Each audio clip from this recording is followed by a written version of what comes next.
जब भी कोई गलत काम करता है तो उसे उसी जिंदगी में सजा मिलती है, लेकिन क्या हो हेल के वो खतरनाक शैतान पृथ्वी पर आ जाएं। इस रोमांचक कहानी की शुरुआत होती है दो आदमियों को दिखाते हुए जो कि ट्रक के अंदर बैठकर कहीं तो जा रहे थे। उनमें से एक आदमी का नाम मिच तो दूसरे आदमी का नाम जैक होता है। मिच के हाथ में एक फोटोग्राफ थी जो उसके बेटे की होती है। मिच बहुत ज्यादा दुखी था क्योंकि उसकी बेटी किसी दुर्घटना में मारी गई। उस दूसरे आदमी यानी जैक के बॉडी पर कई सारे खून के धब्बे लगे हुए थे। पता नहीं उसने कुछ गलत काम किया है और ये थोड़ी देर में हमें पता चल जाएगा। अब जैसे ही वो दोनों ट्रक के अंदर आगे बढ़ते हैं तो मिच को कुछ तो अजीब सा दिखाई दिया। उस डेजर्टेड एरिया में तो कोई अजीब सी चीज फ्लोट कर रही होती है। ये किसी स्केलेटन जैसा दिखाई दे रहा था जो ब्लैक कलर का होता है। अब ये बहुत ही मिस्टीरियस चीजें थी, इसीलिए मिच और जैक अपनी ट्रक को वहां नहीं रोकते हैं और डायरेक्टली वहां से दूर जाने लगते हैं। दोनों ट्रेवल करते हुए एक गैस स्टेशन के पास बैठकर वेट करने लगे। जैक सीधा वॉशरूम की तरफ चला जाता है अपने खून के धब्बों को साफ करने के लिए। वहीं मिच छोटे से रेस्टोरेंट के अंदर बैठा हुआ था।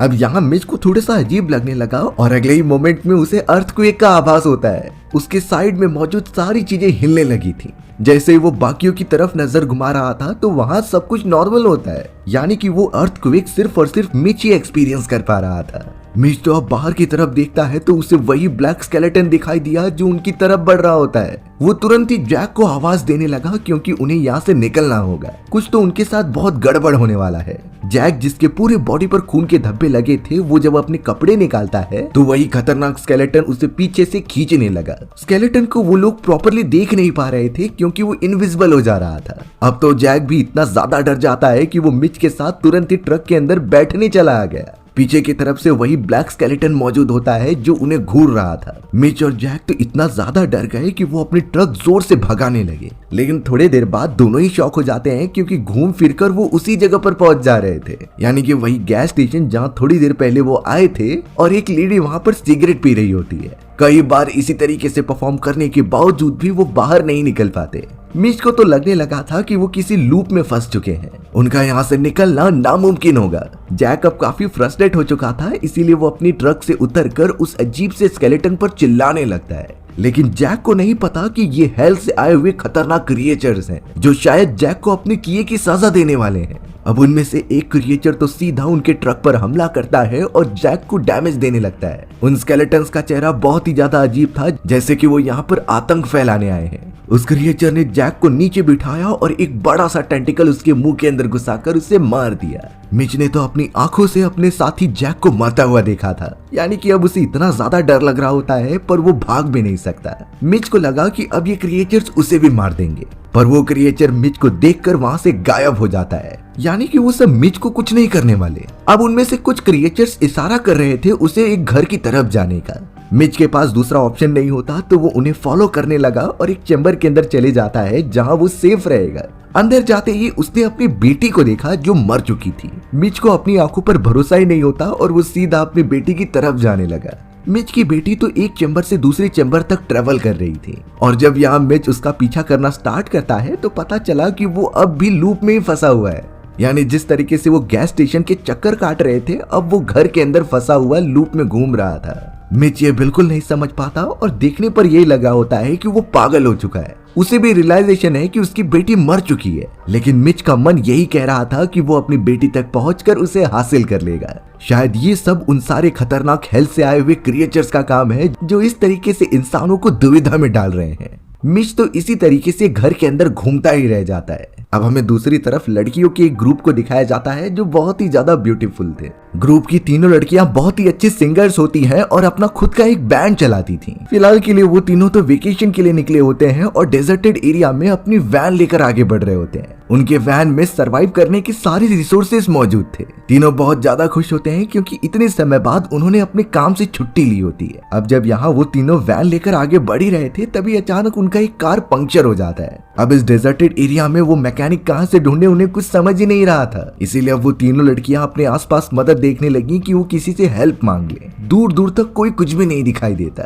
थोड़ी देर तक इसी तरीके से वेट करते रहने के बाद वहां से एक कार गुजरती है। कार के अंदर एक कपल मौजूद था जो कि उन तीनों लड़कियों को खड़ा हुआ देखकर वहां रुक गए। वो लड़कियां तो अब उस कपल से मदद मांगने लगी कि हमें मैकेनिक की जरूरत है क्योंकि हमारे वैन का टायर पंक्चर हो चुका है और इस तरीके से वो आगे नहीं बढ़ सकते। वो दोनों कपल बताने लगे कि हमारे नेबर में जो आदमी रहता है वो एक मैकेनिक है, वो ये सारी चीजें बड़ी आसानी से ठीक कर देगा और ये जगह इतनी सुनसान है तो उन तीनों को यहाँ नहीं रुकना चाहिए। कपल का मानना था कि वो तीनों उनके घर पर चले और एक रात वहीं पर रुके। उन तीनों लड़कियों के पास कोई ऑप्शन नहीं होता, इसीलिए वो उनकी कार में बैठकर निकल पड़ते हैं उन कपल के घर की तरफ। अब उन तीनों लड़कियों में से सैडी नाम की एक लड़की को कुछ अजीब सा लग रहा था। उसे तो शुरुआत से ही ये कपल काफी वियर्डली बात करते हुए दिखाई देते हैं, लेकिन वो इनकी हेल्प कर रहे थे इसीलिए सैडी कुछ बोलती नहीं। पर अब अचानक सैडी को पीछे की तरफ रखा हुआ एक अजीब तरीके का जाल दिखाई देता है। वो इस जाल के बारे में कपल से पूछने लगी तो वो सिंपली बता रहे थे कि वो तो टूटा हुआ एक आयरन रॉड है, वो हम जानवरों को पकड़ने के लिए यूज किया करते थे। यही चीजें बोलकर वो कपल इसी बात को कट कर देते हैं और बातें भी चेंज करने लग जाते हैं। थोड़ी देर के अंदर वो सब किसी भी तरीके से घर पर पहुंच गए और अब काफी रात भी हो चुकी थी। रात के समय बाहर निकलना काफी खतरनाक हो सकता है तो उन्हें यहीं रुकना पड़ेगा।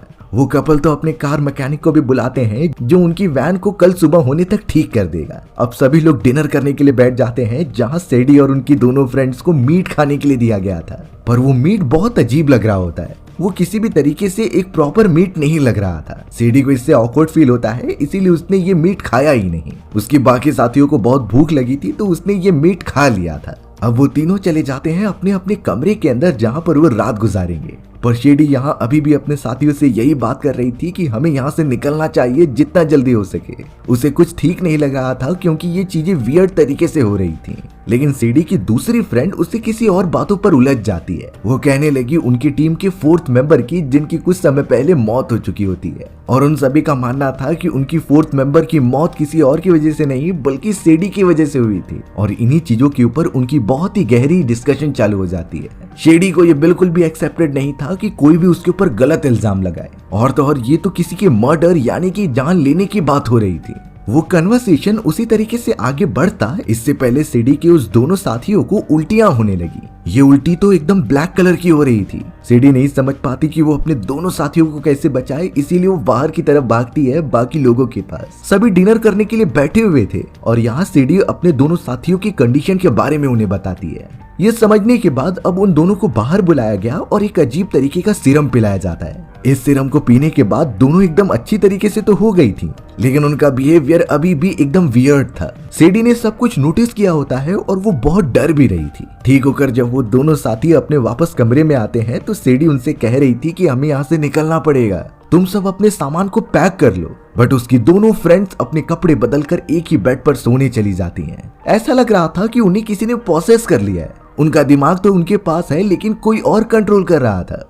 सैडी भी इस समय बहुत ज्यादा थक चुकी होती है, इसीलिए वो उनके बेड के पास जाकर सो गई।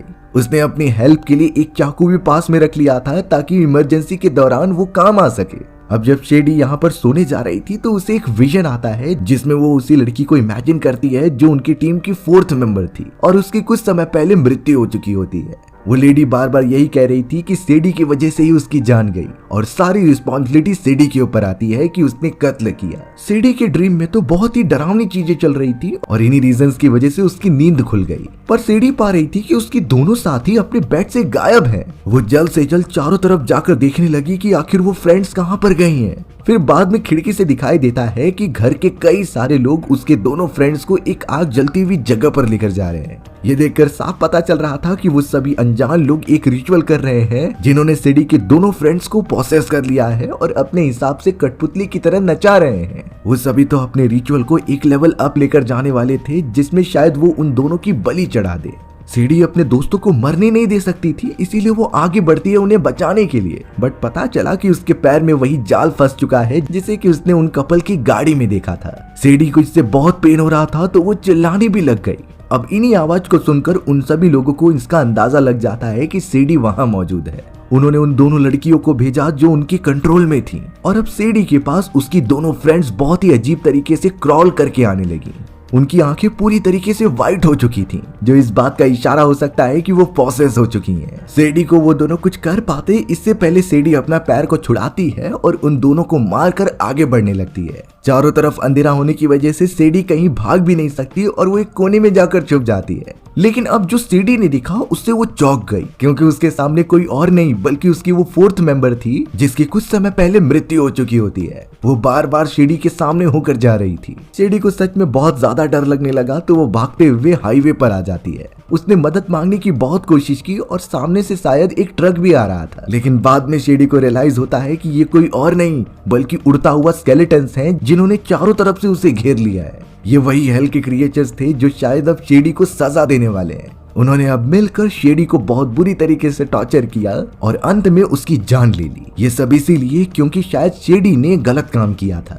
जो लोगों का कहना था कि फोर्थ मेंबर सीडी की वजह से मारी गई, शायद वो सच होगा। तभी ये हेल वाले क्रिएचर्स उसे सजा देने के लिए यहाँ पर आए हैं। अब यहाँ सीन शिफ्ट हो जाता है और हमें कार के अंदर मौजूद एक आदमी दिखाया गया। कार के अंदर मौजूद वो आदमी जिसका नाम ल्यूकस होता है, वो तो लगातार आगे बढ़ता ही जा रहा था एक फोटो को देखकर। ये फोटो शायद उसकी गर्लफ्रेंड की होती है क्योंकि उसने अभी डाइवोर्स ले लिया था। अब हमें पता चला कि ल्यूकस अपनी कार को जिस रास्ते पर से लेकर जा रहा होता है वो वही हाईवे था जहाँ पर सैडी फंसी हुई थी। सैडी तो अभी भी वहाँ खड़ी होकर मदद मांग रही होती है और अब ल्यूकस की कार की स्पीड बहुत ज्यादा थी। वो बिल्कुल भी देख नहीं पाया और सैडी उसके कार के सामने आ जाती है। कार की और सैडी की एक बहुत ही बड़ी टक्कर हुई जिससे सैडी दूर जाकर गिरी। ल्यूकस इस बात से एकदम डर गया। उसने अपनी कार रोकी और सीधा बाहर की तरफ देखने आ जाता है। ल्यूकस अब एकदम से डर चुका था क्योंकि सैडी की हालत बहुत खराब थी और शायद वो मरने भी वाली होती है। इस सिचुएशन में वो क्या करे उसे कुछ समझ नहीं रहा था। ल्यूकस अगर चाहता तो उस जगह से अपनी कार को घुमाकर वापस जा सकता था। यहाँ पर किसी ने एक्सीडेंट देखा नहीं तो कोई उसके ऊपर ब्लेम नहीं लगाएगा, लेकिन ल्यूकस एक अच्छा आदमी था। उसने सीधा 911 इमरजेंसी नंबर पर कॉल लगा दिया जिससे कि कोई हेल्प मिल सके। बट वहाँ से एक लेडी की आवाज आती है। ल्यूकस जब उस लेडी से बातचीत करने लगा कि मेरा एक एक्सीडेंट हो गया है और मुझे हेल्प की जरूरत है क्योंकि यहाँ पर कोई भी मदद के लिए आ नहीं सकता, तब जाकर वो लेडी ल्यूकस से उसका लोकेशन पूछती है। पर ल्यूकस को भी नहीं आइडिया कि वो कहाँ पहुंच चुका है। ये एक डेजर्टेड एरिया था जहाँ पर जीपीएस भी काम नहीं करता। अब कोई और रास्ता ना होने के कारण दूसरी तरफ मौजूद वो लेडी ल्यूकस को आइडिया देती है कि तुम इसे पास ही वाले टाउन में लेकर चले जाओ, वहाँ पर कोई ना कोई मदद के लिए मौजूद होगा। ल्यूकस इसीलिए अब घायल पड़ी हुई सीडी को उठाता है और अपनी कार के अंदर रखकर निकल पड़ा किसी पास वाले टाउन की तरफ। ल्यूकस बार बार कॉल की दूसरी तरफ मौजूद लेडी से पूछ रहा था कि आखिर आप लोग कहाँ से बिलोंग करते हो और ट्रेवल करते हुए वो कौन सी जगह पर आ गया है, एटलीस्ट उसका लैंडमार्क बता दो। लेकिन वो लेडी उसके अलावा दूसरे कोई इन्फॉर्मेशन प्रोवाइड नहीं करती। ल्यूकस अपनी कार की स्पीड बढ़ा देता है और थोड़ी देर में वो एक टाउन के पास पहुंच भी गया था। पर प्रॉब्लम ये थी कि टाउन में कोई भी नहीं दिखाई दे रहा होता। ऐसा लगता है कि टाउन पूरी तरीके से खाली हो चुका है। अब कोई आदमी वहां पर ना दिखाई देने पर ल्यूकस थोड़ा सा सर्च करने पर उसे एक हॉस्पिटल दिखाई दिया, इसीलिए वो घायल पड़ी हुई सैडी को लेकर उसी हॉस्पिटल में जाने लगा। सैडी की हालत पहले से बहुत खराब हो चुकी थी और शायद वो अपनी आखिरी सांसें ले रही होती है। अफसोस की बात यह थी कि ल्यूकस को हॉस्पिटल के अंदर भी कोई नर्स या फिर डॉक्टर्स नहीं दिखाई दिए। जोर जोर से आवाज दे देने के बावजूद भी कोई नहीं आता, तो इसीलिए वो सैडी को ऑपरेशन थिएटर में लेकर चला गया। सैडी की पूरी बॉडी काफी बुरी तरीके से डैमेज हो चुकी थी। अब यहाँ ल्यूकस को एक और बार कॉल आता है उसी लेडी का जो कि उससे पहले बात करती है। उस लेडी के साथ आदमी की भी आवाज आ रही थी जो ल्यूकस को बता रहा था कि तुम्हें सीडी का ऑपरेशन करना होगा, नहीं तो उसकी जान बुरी तरीके से चली जाएगी। अब कोई और रास्ता ना होने के कारण ल्यूकस ये डिसीजन लेता है और उसने सबसे पहले उस आदमी द्वारा कही गई चीजों को फॉलो किया और एक ऑक्सीजन मास्क लेने के लिए ड्रॉअर के पास गया। वो ऑक्सीजन मास्क तो निकालता है लेकिन किस तरीके से यूज करना है उसे नहीं आइडिया था। ल्यूकस ने तो सीधा ऑक्सीजन पाइप को सीडी के मुंह के अंदर डालना स्टार्ट किया। सीडी को इससे बहुत पेन हो रहा होता है और वो बिल्कुल भी सह नहीं पाती। अब कॉल पर मौजूद उस आदमी ने ल्यूकस को समझाया कि इस तरीके से तुम उसकी जान ले लोगे, तुम्हें उसके लंग्स को दबाना होगा बहुत ही जोर से, चाहे कुछ भी हो जाए, और इससे ही उसे ऑक्सीजन मिल पाएगी। उस आदमी के बताए जाने पर ल्यूकस ने वो करना तो स्टार्ट किया, बट इससे सीडी की जान बचने के बजाय आखिरकार वो मर जाती है। बेचारा ल्यूकस एकदम से फ्रस्ट्रेट हो गया क्योंकि इतनी कोशिश करने के बावजूद भी वो उसे नहीं बचा पाया। कॉल पर मौजूद वो लेडी और वो आदमी अचानक हंसने लगे थे, जैसे कि वो शुरुआत से चाहते थे कि सीडी की जान चली जाए। ल्यूकस ने वो मोबाइल फोन फेंक दिया और सीधा वहां जाकर रोने लगा। उसे किसी भी हालत में यहाँ से अब बाहर निकलना था, तो वो हॉस्पिटल का दरवाजा ओपन करता है, लेकिन वो तो लॉक था। ल्यूकस अब उस दरवाजे को तोड़ने की भी कोशिश करता है, पर इसका कुछ फायदा नहीं। हॉस्पिटल के ग्लास इतने मजबूत थे कि वो आयरन से भी नहीं टूटेंगे।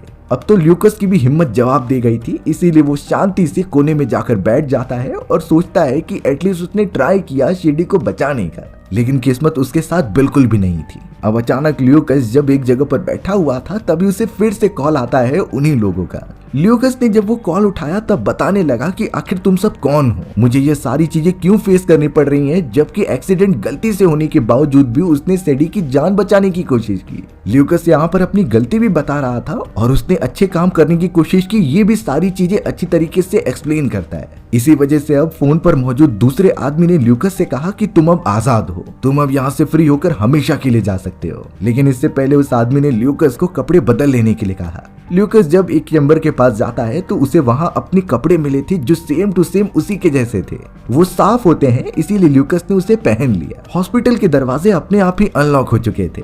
ल्यूकस जब अपनी टूटी हुई कार के पास गया तो उसी के साइड में एक और कार रखी हुई थी जो एकदम अच्छी कंडीशन में होती है। ल्यूकस अब उस कार में बैठ जाता है और सीधा वहां से दूर जाने लगता है अपने डेस्टिनेशन की तरफ, यानी कि वो इस कर्ज से आजाद हो चुका था। दरअसल बात यह होती है कि ल्यूकस एक्सीडेंट के बाद कुछ समय के लिए हेल के एक ऐसी पोर्शन में फंस गया था जहां पर लोगों को सजाएं दी जाती थी, और अब हमें उस लेडी को दिखाया जाता है जो ल्यूकस से फोन पर बात कर रही होती है। ल्यूकस ने जब 911 पर कॉल किया था तो वो किसी पुलिस स्टेशन पर लगने के बजाय इस लेडी को लगा था, और ये लेडी हेल की इस पोर्शन का हिस्सा है जिनका काम है लोगों को सजा देना। ल्यूकस ने भले ही एक्सीडेंट कराया था, लेकिन उसने अपनी गलती एक्सेप्ट कर ली होती है तो उसकी सजा कम हो गई, और अब उसकी सारी गलतियों को माफ करके वापस उसे पृथ्वी पर भेजा जा रहा है। ये लेडी और जितने भी लोग यहाँ हेल के अंदर काम करते थे वो बहुत खतरनाक होते हैं, और बाद में रियलाइज हुआ कि जब ये पृथ्वी पर जाते थे तो इनकी शक्ल स्केलेटन वाले क्रिएचर्स में बदल जाती। अब पता नहीं ये लोग कितने लोगों की जानें और लेंगे। हमें तो अब हेल की दुनिया के अंदर मौजूद वही लेडी दिखाई जाती है जिसका नाम सैन था। सैन तो अब अपने चैम्बर में वापस लौट जाती है जहाँ पर उसी की तरह दो लोग मौजूद थे। ये सभी डीमन लॉर्ड थे जो अभी इंसानों के रूप में थे।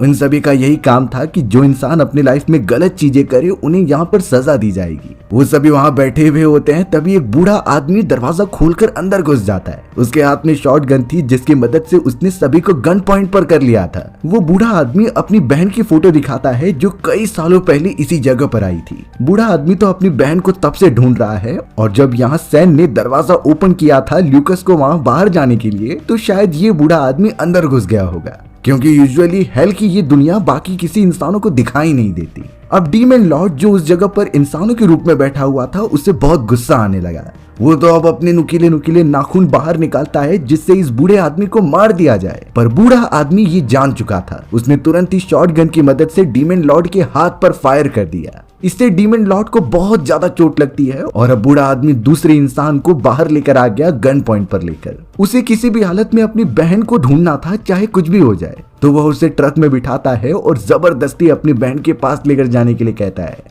हेल में काम करने वाला वो आदमी बूढ़े आदमी को एक चैम्बर में लेकर आया जहां उसकी बहन मौजूद थी, लेकिन कहीं ना कहीं उसकी बहन के बिहेवियर में चेंजेस होते हैं। उसकी बहन ने बताया कि मैंने ही अपने मॉम डैड का कत्ल किया था और मैं यहाँ पर खुश हूँ, यानी वो भी इन सारे हेल के मेंबर्स में शामिल हो चुकी है। अब तो उस बूढ़े आदमी को ही बाकी लोग पकड़कर मारने लगे थे, और उसकी बहन जिसके लिए वो यहाँ तक आया था वो सिर्फ देख रही थी। बूढ़े आदमी को पूरी तरीके से आत्माएं घेर लेती हैं और उससे तड़पाने लगती हैं जब तक वो अपनी जान ना छोड़ दे। उसकी बहन तो ट्रक में बैठकर दूर जाने लगी जैसे कि उसके लिए ये कोई बड़ी बात हो ही ना। शायद हेल की दुनिया के अंदर उन सभी का एक अलग ही रूप सामने आता था। अब हमें जैम नाम की एक लड़की दिखाई जा रही थी जो अपने पेरेंट्स के साथ बैठकर एंजॉय कर रही होती है। जैम इतने सालों बाद वापस अपने घर पर आई थी ताकि वो हर एक मोमेंट अपने फैमिली के साथ बैठकर गुजार सके, पर अचानक उनकी नजर बाहर की तरफ गई तो पता चलता है कि वहाँ पर कोई मौजूद है। ये कुछ लोग थे जो उसके घर के अंदर घुसने की कोशिश कर रहे होते हैं। उन लोगों ने अपने चेहरे पर मास्क लगाया हुआ था जिससे कोई उनकी आइडेंटिटी ना पहचान ले।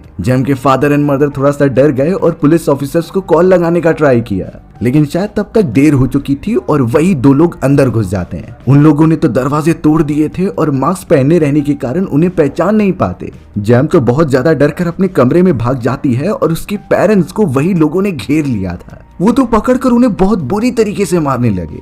जैम के फादर इतना घायल हो चुके होते हैं, इसीलिए वो पूछने लगे कि आखिर तुम कौन हो, और अगले ही मोमेंट में वो उन नकाबपोश वालों से माफी भी मांगते हैं। ये बातें जैम और उसकी मदर को भी नहीं समझ में आती। उन दोनों नकाबपोश पहने वाले लोगों के साथ अब तीसरा भी आदमी आ जाता है जिन्होंने अब चाकू निकालकर उसके फादर को मार दिया। वो बहुत बुरी तरीके से जेम के पेरेंट्स को खत्म कर देते हैं। जेम ने अपनी आंखों के सामने अपने ही पेरेंट्स को मरते हुए देखा, जो कि वो कंट्रोल नहीं कर पाती और बाहर आकर उन कातिलों को मारने लगती है। उसके हाथ में जो भी सामान आ रहा था वो उन्हें मारते जाती।